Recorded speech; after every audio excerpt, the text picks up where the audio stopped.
नमस्कार, बहुत बहुत स्वागत है आपका इंडिया जंक्शन यूपी में। मैं हूं आपके साथ पीयूष मणि अवस्थी। लोकसभा चुनाव से पहले मायावती ने अपने आप को सक्रिय राजनीति से अलग कर लिया था। अपरिपक्व कहकर अपने भतीजे आकाश आनंद को भी हटा दिया था, लेकिन एक बार फिर मायावती नए रिफॉर्म के साथ लौट आई है। मायावती के इस नए रिफॉर्म से राजनीति में हर दिन कुछ न कुछ नया परफॉर्मेंस अब सबके सामने आने लगा है।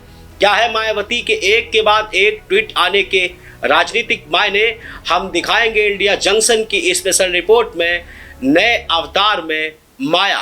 एक दौर था जब कांशीराम के समय में मायावती ने बहुजन समाज पार्टी की कमान संभाली थी। एक मिशन की तरह बहुजन समाज पार्टी का गठन किया गया था और सन 2007 तक आते आते मायावती सुर्खियों में बनी रहीं। कभी वीआईपी गेस्ट हाउस कांड को लेकर तो कभी खुद की मूर्तियां बनवाने को लेकर। लेकिन 2007 एक ऐसा साल था जब मायावती की तरफ जन सैलाब उमड़ जाता था। मायावती की रैलियों में भीड़ देखने को मिलती थी। सतीश मिश्रा का साथ मिला और मायावती को मिल गई वो संजीवनी बूटी जिसको लेकर मायावती ने उत्तर प्रदेश में वो इतिहास रचा जो आज भी समतामूलक चौराहे से लेकर अंबेडकर पार्क चौराहे तक दिखाई और सुनाई पड़ता है। मायावती ने सोशल इंजीनियरिंग का फार्मूला जब लगाया तो उसमें सबकी भागीदारी दिखाई दी थी और मायावती ने सत्ता के सिंहासन पर बैठकर राजा भैया जैसे नेताओं को पानी तक पिला डाला था, मुलायम को झुका दिया और भाजपा को गठबंधन करने पर मजबूर कर डाला था। लेकिन अब बदलते समय के साथ साथ इस लोकसभा चुनाव 2024 के पहले मायावती का दबदबा कम होता जा रहा था। ऐसे में मायावती ने भतीजे आकाश आनंद को सोशल इंजीनियरिंग के फॉर्मूले के तहत उत्तराधिकारी बनाकर जनता के बीच में एक हीरो के रूप में उतार दिया था। उम्मीद लगाई गई कि अब दलित समाज का भला करने के लिए एक नौजवान मैदान में आ गया है। लेकिन सीतापुर में हुई एक रैली के दौरान आकाश आनंद के बिगड़े बोल ने माया और आकाश की दूरियों को बढ़ा दिया और मायावती ने अपरिपक्व कहकर आकाश आनंद से सभी पावर छीन ली। चुनाव हुआ और मायावती शून्य पर सिमट गई।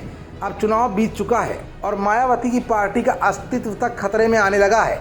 उधर अखिलेश यादव 37 सांसदों की ताकत के साथ आगे बढ़ते जा रहे हैं और देश की तीसरी सबसे बड़ी पार्टी बन चुके हैं। माया का दूसरा प्रतिद्वंदी चंद्रशेखर आज़ाद दलित वोटरों के सहारे नगीना के सांसद बन चुके हैं। ऐसे में मायावती को एक बार फिर आकाश आनंद में चंद्रशेखर आज़ाद के सामने खड़े होने और अखिलेश यादव को जवाब देने का जज्बा दिखाई देने लगा है। माया एक के बाद एक ट्वीट कर लगातार सुर्खियों में बनी हुई हैं। मायावती ने ट्वीट का दामन तब थामा जब उन्हें सोशल मीडिया की असली ताकत का अंदाज़ा लग गया। दलित समाज पर हो रहे उत्पीड़न हो या फिर प्रदेश सरकार में नौकरियों में दलितों के आरक्षण को छीनकर लोगों को नौकरी दिए जाने की बात, ये सब कुछ चल ही रहा था कि अचानक सुप्रीम कोर्ट के ऑर्डर के बाद जब ये कहा गया कि सभी राज्यों को आरक्षण में क्रीमी लेयर की पहचान कर अपने अपने हिसाब से आरक्षण तय करने का अधिकार दिया जाता है, तब से मायावती को मानो एक ऐसा हथियार मिल गया जिससे अब मायावती न सिर्फ इंडिया गठबंधन बल्कि भाजपा सरकार को भी लगातार घेरने की कोशिशें कर रही हैं। मायावती के ये कुछ ट्वीट हैं जो आपके स्क्रीन पर चल रहे हैं, जो ये साबित कर रहे हैं कि कहीं ना कहीं मायावती में अब घबराहट साफ दिख रही है।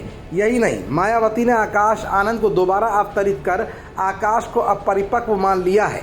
माया और आकाश मिलकर गैर जाटव दलित को सेट करने के लिए इस समय पूरे देश में एक मुहिम छेड़ चुके हैं और वो मुहिम है ट्वीट की मुहिम। बीते एक महीने में मायावती जनता को जागरूक करने और दलित समाज को जोड़ने के उद्देश्य से सक्रिय भी दिखाई पड़ रही हैं। उनके सभी ट्वीट इस बात की नुमाइंदगी पेश कर रहे हैं कि अब माया सोशल मीडिया के जरिए ही सही कहीं ना कहीं सक्रिय तो दिखाई दे रही हैं। सबसे बड़ी बात कि सुप्रीम कोर्ट के ऑर्डर के बाद क्रीमी लेयर के मुद्दे पर अब मायावती न सिर्फ विपक्षी दल इंडिया गठबंधन को घेर रही हैं बल्कि सत्ताधारी दल योगी और मोदी को भी आईना दिखाने लगी हैं।